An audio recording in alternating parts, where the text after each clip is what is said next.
दयानंद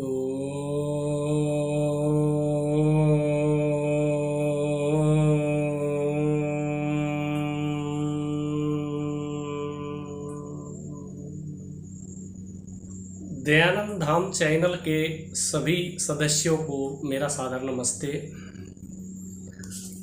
आज मैं एक विषय पर अपने विचार देना चाहता हूँ। वर्तमान समय में जो सनातन धर्म के मानने वाले हैं, वैदिक धर्म को मानने वाले हैं, अथवा ये कहे कि जो हिंदू हैं, और हिंदुओं में भी विभिन्न जो वर्ग है, आधुनिक भाषा में कहे कि अलग अलग जातियां हैं, उनके अंदर अपने कार्यों के प्रति एक हीन भावना जैसी देखने को मिलने लगी है। उनके घरों में जो परंपरागत कार्य चले आ रहे थे, उन कार्यों को वो छोटा समझने लगे हैं, उन कार्यों के प्रति हीनता का अनुभव करते हैं, और उनको छोड़ करके इतर और जो कार्य है उनमें वो स्वाभिमान का अनुभव करते हैं। एक ये भी मानसिकता चल गई है आज के समय में कि हर व्यक्ति ये सोचता है कि जो केवल सरकारी नौकरी जिसने प्राप्त कर ली है, जिस युवक की सरकारी नौकरी लग गई है, चाहे वह चपरासी बने, चाहे वह अध्यापक बने, चाहे सैनिक बने, चाहे जिस किसी भी विभाग में, चाहे जो भी वो कार्य करे, लेकिन सरकारी हो, तो उसको ही रोजगार माना जाता है।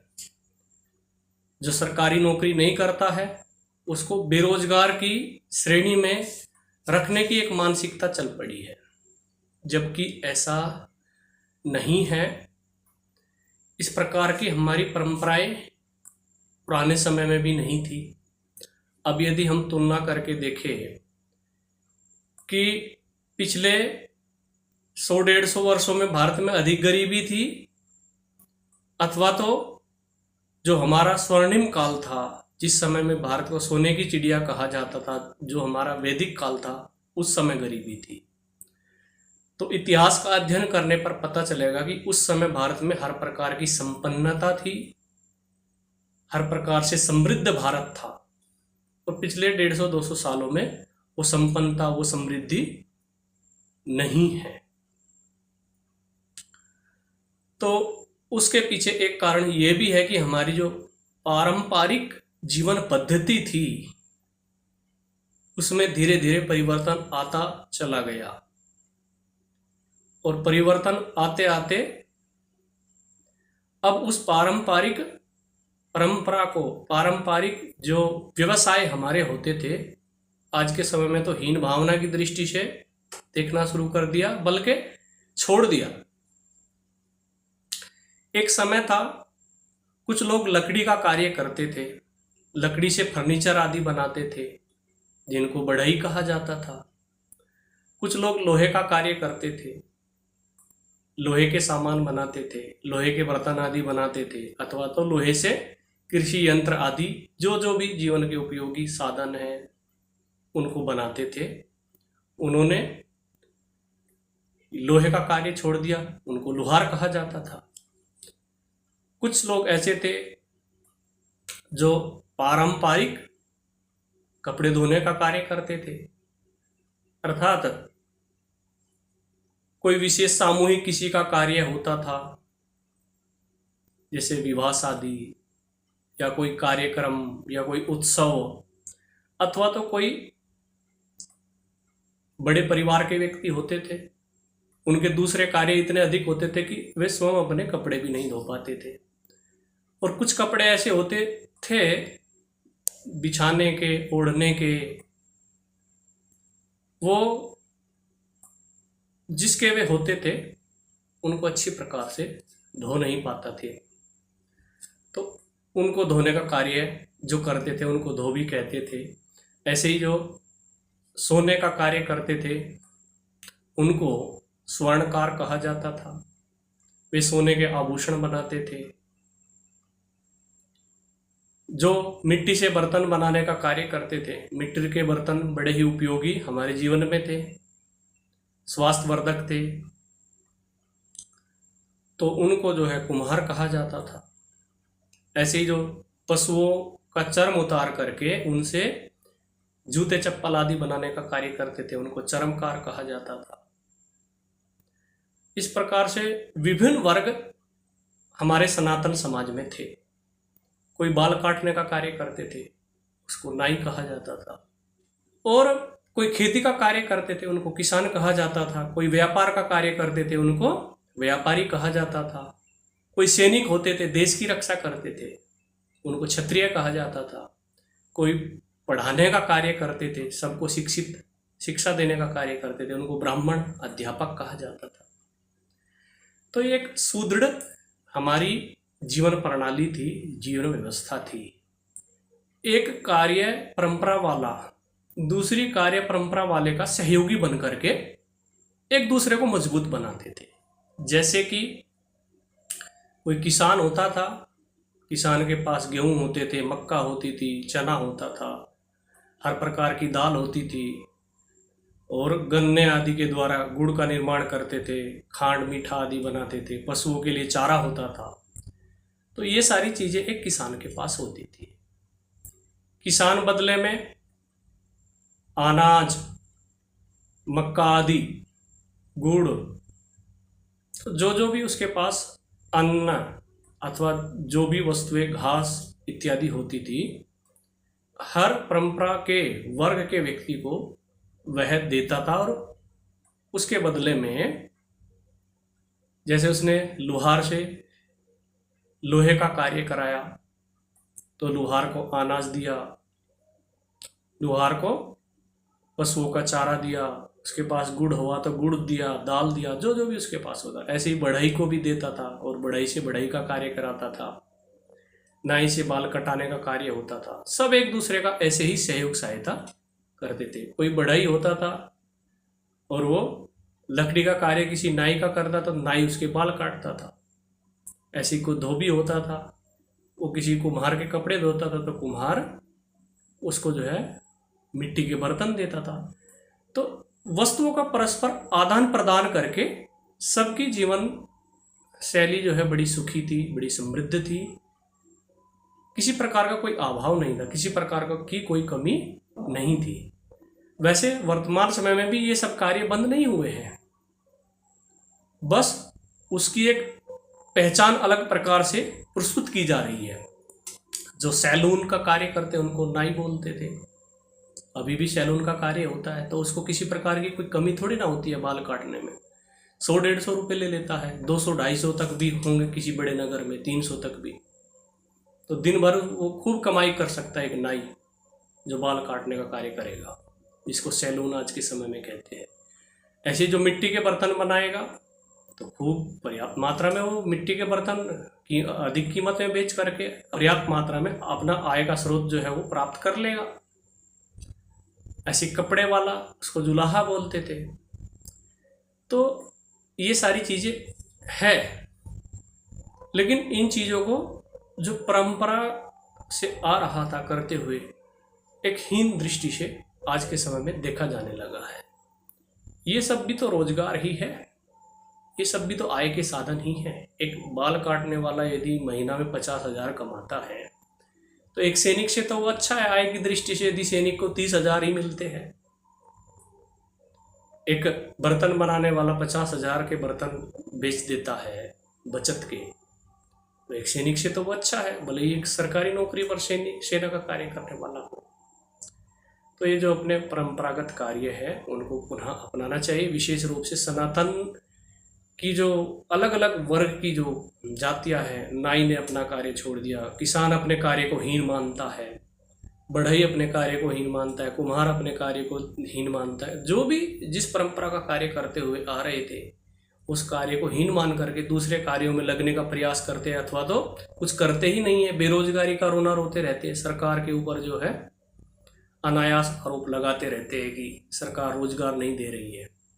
रोजगार तो आप स्वयं कर नहीं रहे हैं, और आपकी परंपराओं को जो सनातनी नहीं हैं, जो विधर्मी हैं, वे अपनाते हैं और वो सारे कार्य करते हैं हर प्रकार से समृद्ध बनते हैं और आप उन परंपराओं को, आप उन कार्यों को छोड़ करके बेरोजगार बने रहने का जो है ढिंढोरा पीटते रहते हैं।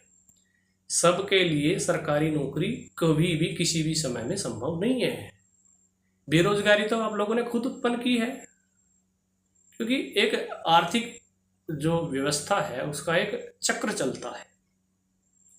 कोई किसी को जूते चप्पल देगा तो बदले में उसको कपड़े मिलेंगे, कोई किसी को कपड़े देगा बदले में उसको लकड़ी के सामान मिलेंगे, कोई किसी को लकड़ी देगा तो बदले में उसको लोहे के सामान मिलेंगे, कोई किसी को लोहे का सामान देगा बदले में उसको सोने चांदी के सामान मिलेंगे, कोई किसी को सोने चांदी का सामान देगा बदले में उसको अन्न मिलेगा, कोई किसी को अन्न देगा तो बदले में उसको घी दूध मिलेगा, कोई किसी को घी दूध देगा तो बदले में उसको और कुछ जो है परंपरा से मिलता चला जाएगा।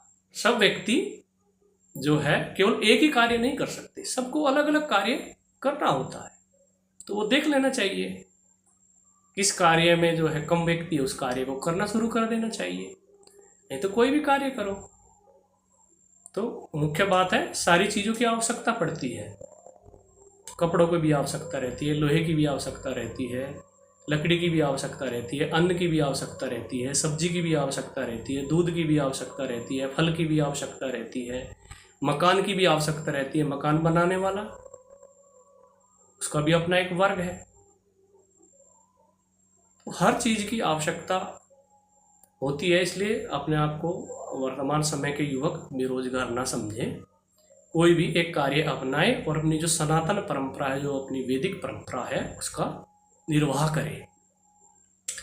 वैदिक काल में तो जो गुरुकुल होते थे, गुरुकुल में ही ये सारी चीज़ें, इन सब चीज़ों में जो है कार्यों में पारंगत बना दिया जाता था। जिस ब्रह्मचारी की, जिस विद्यार्थी की जो रुचि होती थी, वह उस रुचि के अनुरूप इन कार्यों में पारंगत होकर के अपने जीवन निर्वाह करता था। तो अभी भी ये सब संभव है। कोई या तो विद्यालय में पढ़ता हो या गुरुकुल में पढ़ता हो, कहीं भी क्यों ना पढ़ता हो, उत्तम तो गुरुकुल में पढ़ना है। तो गुरुकुल के में पढ़ने के पश्चात भी व्यक्ति कोई भी कार्य कर सकता है, कोई ऐसा नहीं है। ड्राइविंग का कार्य कर सकता है, जिसको प्राचीन समय में सारथी कहते थे। कुम्हार का कार्य कर सकता है, नाई का कार्य कर सकता है, बढ़ई का कार्य कर सकता है, अध्यापन का कार्य भी कर सकता है, कुछ भी कर सकता है। उसकी रुचि, अनुकूलता और ये सब उसको देखना चाहिए। एक कार्य नहीं मिल रहा दूसरा करे, दूसरा नहीं तो तीसरा करे, व्यापार कर सकता है व्यक्ति। तो करने वाला चाहिए, सब कुछ संभव है, इसलिए निराश नहीं होना चाहिए। मुख्य बात है कि हम अपनी जो वैदिक परंपरा है, हमारे जो वैदिक सिद्धांत है, हमारी जो संस्कृति है, हमारी जो पैतृक उपासना विधि है, उपासना पद्धति है, जीवन शैली है, उसको हमें नहीं छोड़ना चाहिए। जो हमारा विधान था वैदिक काल में, ब्रह्म यज्ञ, देव यज्ञ, पितृयज्ञ, बलिवेश देव यज्ञ, अतिथि यज्ञ, तो इन यज्ञों को करना चाहिए गृहस्थी को। ब्रह्मचर्य अर्थात विद्यार्थी काल, गृहस्थ काल, वानप्रस्थ काल, संन्यास काल, इन परंपराओं को जीवन में धारण करने की आवश्यकता है। ईश्वर का स्वरूप क्या है, उसके सिद्धांतों को जानने की आवश्यकता है। प्रकृति क्या है, संसार क्या है, जीवात्मा क्या है, इन सारे सिद्धांतों को जानते हुए कोई भी व्यक्ति किसी भी कार्य को करे, कहीं भी किसी प्रकार का निषेध नहीं है। और इन्हीं वर्गों को हम ब्राह्मण, क्षत्रिय, वैश्य, शूद्र इस आधार पर भी कह सकते हैं। जो पढ़ने पढ़ाने वाले उनको ब्राह्मण कह सकते हैं, देश की रक्षा करने वालों को क्षत्रिय कह सकते हैं, जो व्यापार व्यवसाय का कार्य कर रहे हैं उनको वैश्य कह सकते हैं, जो उनके सहयोगी बनते हैं उनको शूद्र कह सकते हैं। तो अपनी परंपराओं को भूलो मत, और ये चीज़ें कभी छूटेगी भी नहीं। हम सोचते हैं कि ये तो ब्राह्मण, क्षत्रिय, वैश्य, शूद्र ये तो प्राचीन समय में ही थे, नहीं, ऐसा नहीं है। अभी भी जो पढ़ने पढ़ाने का कार्य करते हैं बस उनको अध्यापक कहने लगे, पुराने समय में ब्राह्मण कहते थे। जो देश की रक्षा करने का कार्य करते हैं वर्तमान समय में उसको मिलिट्री बोलते हैं, प्राचीन समय में सैनिक बोलते थे, क्षत्रिय बोलते थे। ऐसी जो व्यापार का कार्य करते हैं वो वैश्य है, और जो उनके सहयोगी होते, सेवा करते हैं, वो शूद्र है।